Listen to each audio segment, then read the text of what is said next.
Mundur, mundur. Mundur.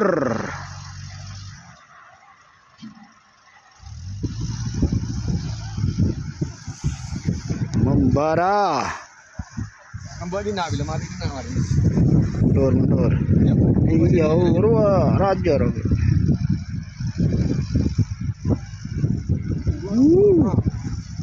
Nyala bangku.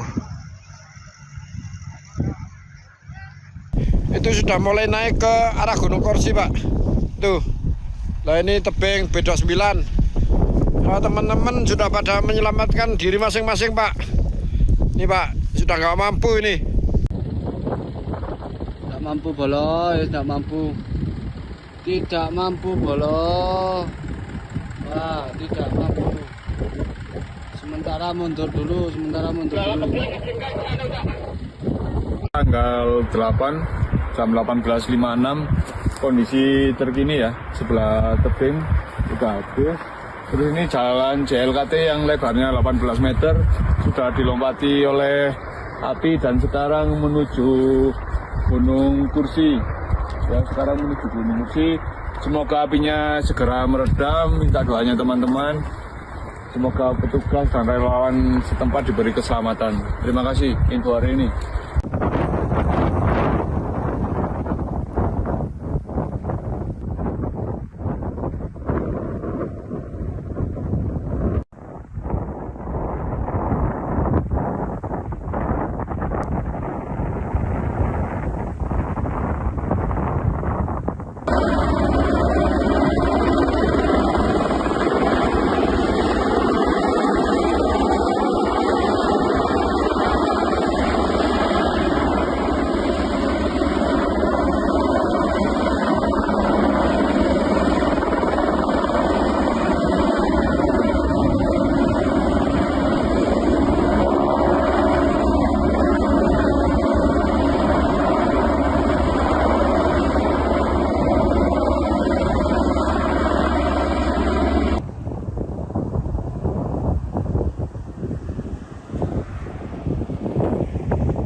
Pada prinsipnya heli tersebut disiapkan oleh BNPB hingga pemadaman tuntas di Bromo, sehingga melihat waktu bisa seminggu, bisa 3 hari atau sehari kalau memang sudah padam dan dirasa aman kembali ke Kalimantan atau Sumatera heli tersebut, karena memang bersiap-siap untuk menangani kebakaran hutan di wilayah lain.